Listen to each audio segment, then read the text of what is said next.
वंदना वंदना वंदना वंदना श्री महावीर प्रभु को मेरी वंदना। श्री महावीर प्रभु को मेरी वंदना। मुझको तारो प्रभु तारी जो चंदना। मुझको तारो प्रभु तारी जो चंदना। वंदना वंदना वंदना वंदना श्री महावीर प्रभु को मेरी वंदना।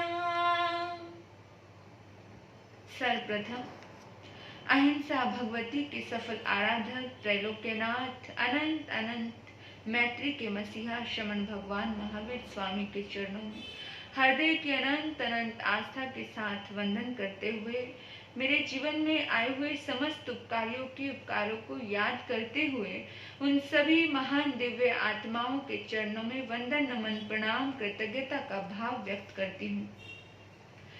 प्रिय आत्मन, आज हम एक बहुत सुंदर विषय प्रारंभ करने जा रहे हैं। आज से हमारा विषय रहेगा महावीर। मैं सोचती हूँ कि वो वक्तव्य ही नहीं होता है जिसमें ऐसे बुद्ध पुरुष सिद्ध पुरुष का वर्णन ना हो। महावीर की जीवन गाथा, महावीर की कथा हमें अद्भुत बनाएगी। आज से हम महावीर के जीवन दर्शन पे बात करेंगे।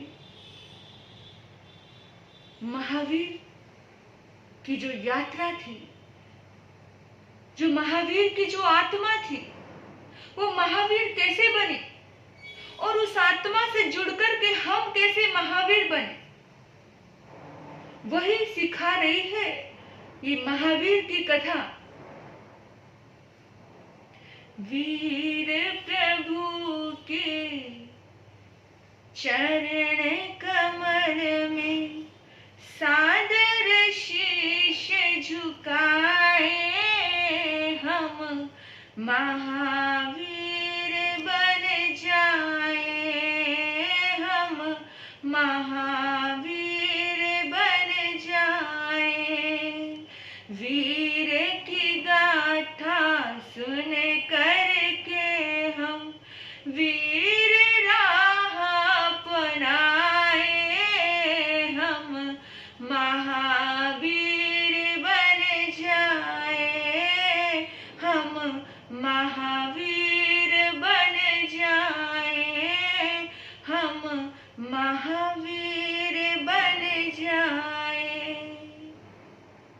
महावीर बनने की ये यात्रा, किस तरह से महावीर बनी वो आत्मा, किस तरह से परिवर्तन लाती है अपने जीवन में वो आत्मा जो थी महावीर की आत्मा। बंधुओं, जहर से अमृत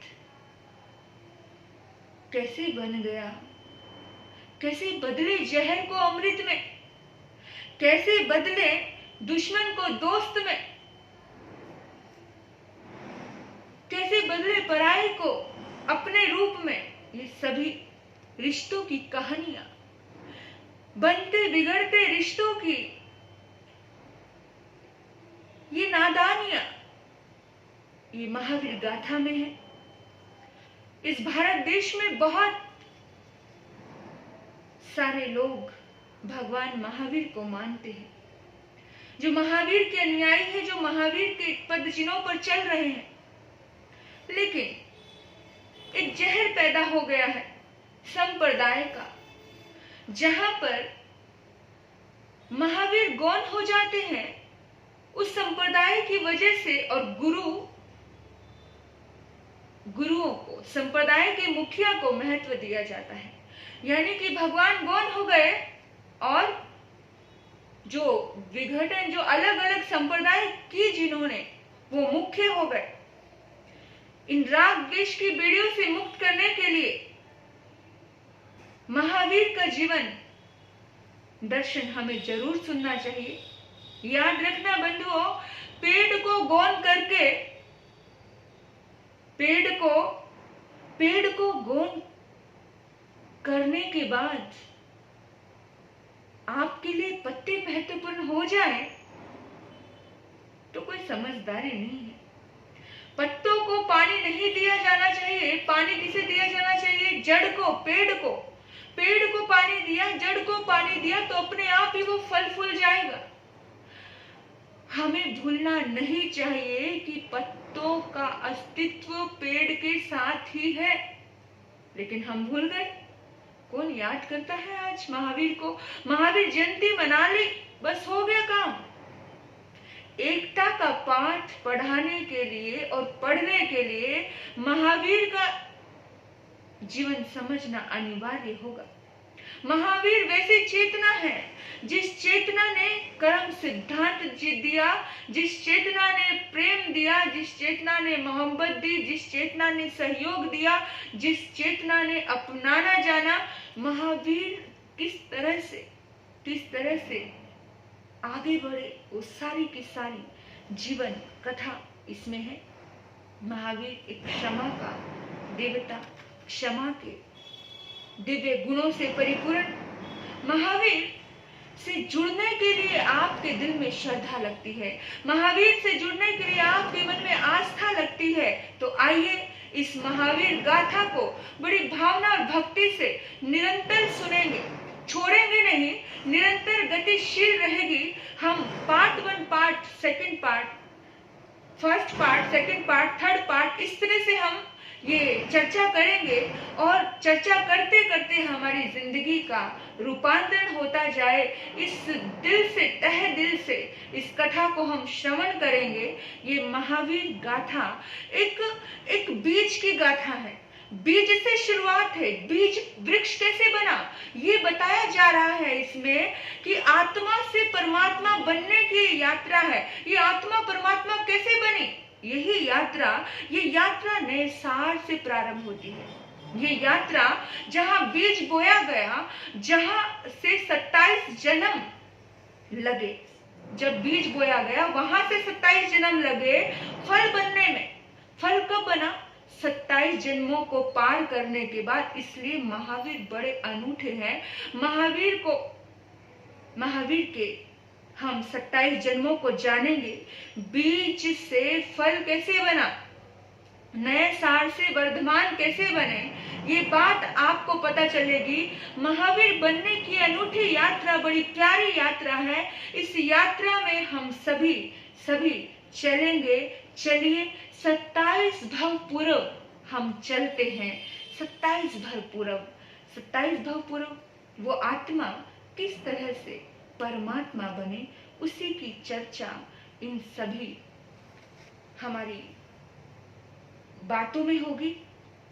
मेरे बंधु, महावीर गाथा का ये पहला पन्ना उस क्षण को समर्पित है जिस पर महावीर ने अपनी चेतना को एक संदेश दिया था कि उसे शिखर पर जाना है। जिस पर महावीर ने अपनी आत्मा को एक संदेश दिया था कि मुझे किसी भगवत्ता को प्राप्त करना है, मुझे किसी पावरफुल पर्सनैलिटी के दर्शन करने हैं। जिस पर महावीर के चेतना के भीतर में सम्यक्त्व का भाव जागा था, जिस पर महावीर की चेतना में एक सही दृष्टि उत्पन्न हुई थी। ये पहला पन्ना सही दृष्टि और सम्यक दृष्टि को समर्पित है। मेरे बंधुओं, पेड़ के नीचे बैठने वाले को पता नहीं होता कि बीज ने पेड़ बनने में कितनी यात्रा की है, उसको कुछ नहीं पता। हम आज महावीर के गुणगान गाथा गाते हैं। क्या हमें पता है कि महावीर ने कितनी मुश्किलों का सामना किया, तब जाकर के वो महावीर बने? विचार करना जरा कि क्या आपके मन में, आपके दिल में ये बात नहीं आती कि कैसे वो इतने, कोई बुद्ध बन गया, कोई महावीर बन गया, कोई जीसस बन गया, कोई राम बन गया, कोई कृष्ण बन गया, पर कैसे बना? वो यात्रा कितनी मुश्किलों से वहां तक पहुंची होगी। सोचो, ऐसे ही मिल गया? नहीं। आप देखो, एक बीज जब धरती में जाता है, वो धरती में गया हुआ बीज पहले धरती के सीने को फाड़ करके बाहर आता है। इतनी गर्मी, इतनी सर्दी, इतने तूफान, इतने झंझनाहट वो झेलता है, तब जाके वो वृक्ष बनता है। उसके बाद उस पे फल लगते हैं। यानी कि फूल में खुशबू पैदा होने के लिए फूल को कितना दर्द सहना पड़ा, ये बात सिखाती है, बताती है ये महावीर गाथा। वो देखने की दृष्टि, वो नजर हमें मिल जाए तो महावीर का जीवन चरित्र हम बहुत गहराई से समझ पाएंगे। एक व्यक्ति ऐसा होता है जो देखता है, उसकी दृष्टि होती है कि देखने के बाद उस चीज में क्या प्रकट कर सकता है। एक व्यक्ति होगा जो रास्ते में पत्थर पड़ा होगा और पत्थर पड़े हुए पत्थर को ठोकर मार के निकल जाएगा और कहेगा कि ये पत्थर बेकार है, ये पत्थर ही रहने वाला है। लेकिन अगर मूर्तिकार होगा तो उस पत्थर में भी वो भगवान के दर्शन करके उसमें भगवान की मूर्ति को स्थापित कर देगा। नए साल, उसकी ऐसी ही दृष्टि थी। नए साल एक मूर्तिकार था जो एक सुंदर आकृति दे दिया करता था। उसके हाथ में कोई लकड़ी भी पहुंच जाती थी, उस लकड़ी का इतना सुंदर डिजाइन कर देता था। कलाकार था नए सार की जिंदगी में एक अद्भुत गुण था ये, और उस गुण को लेकर के वो हमेशा चर्चित रहा करता था। हमेशा सारी दुनिया उस गुण की तारीफ करती थी। उसके मित्र उसकी सराहना करते करते नहीं थकते थे। वो सारी क्रूरता को बाहर निकाल देता था और सिर्फ बचता था तो केवल सौंदर्य बचता था, और सौंदर्य का पुजारी उस नगरी में था। एक बार की बात है कि इस नगरी के राजा के मन में एक भाव जागा। एक मन हुआ उसका कि मैं कुछ ऐसी कृति का निर्माण करूं, मैं कुछ ऐसा निर्माण करूं, कुछ ऐसे महल का निर्माण करूं कि मेरे दुनिया से जाने के बावजूद भी दुनिया मुझे याद करे। बहुत सपना था, पर सपना राजा खुद पूरा नहीं कर सकता था, और अपने सपनों को पूरा करने के लिए बहुत सारे लोग दूसरों का इस्तेमाल करते हैं। इस दुनिया में सपने खुद देखे और इस्तेमाल, उन्हें पूरा करने के लिए दूसरों को इस्तेमाल किया जाता है। इस्तेमाल किया। राजा ने उस नगर के सबसे सुप्रसिद्ध बड़े बड़े अनुभवी कलाकारों को बुलाया। राजा ने अपनी बात रखी कि एक ऐसा सौंदर्य, ऐसी कलाकृति मुझे चाहिए कि लोग देखने आए और लोग प्रशंसा करते करते थके नहीं। इतनी खूबसूरत कलाकृति मुझे चाहिए। तो उस वक्त सबसे जो अनुभवी जो कलाकार था, उसने सबसे पहले एक नाम सुझाया और उसने कहा कि नया साल इस काम को बहुत सुंदर रूप से अंजाम दे सकता है। और सामने सभी बैठे हुए कलाकारों ने कहा कि बिल्कुल बिल्कुल, नए साल एक अद्भुत चमत्कार, अद्भुत कृति का निर्माण कर सकता है। उसके वो सौंदर्य को निखार सकता है, उसमें जज्बा है, उसमें वो ताकत है। और नए साल की तरफ नजर गई राजा की। राजा ने नए साल को बताया। नए साल कहता है, राजन चिंता मत करो, आपने जैसा सोचा है उससे कई गुना अद्भुत कृति बनाकर के मैं तैयार करके, कलाकारी करके आपको मैं दूंगा। और जैसे ही नए साल के मन में ऐसा आया कि उसके मन में कहीं अहंकार का बीज आ गया कि कमाल है, मेरे ऊपर, मेरी कलाकृति के ऊपर इतना ज्यादा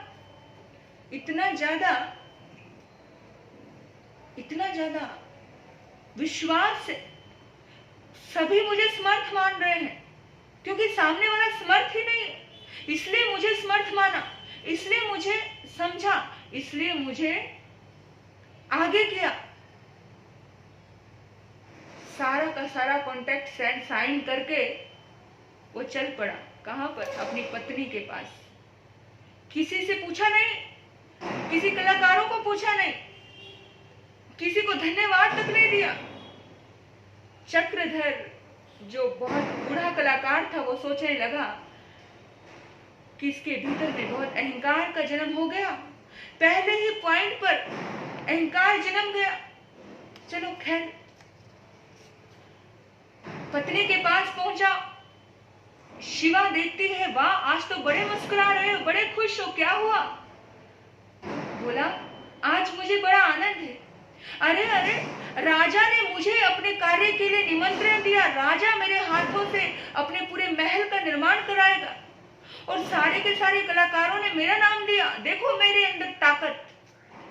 शिवा एकदम ऐसे अलग से निगाहों से देखने लगी। शिवा ने कहा कि आपने मित्रों को लिया, सहयोगी साथियों को लिया साथ में।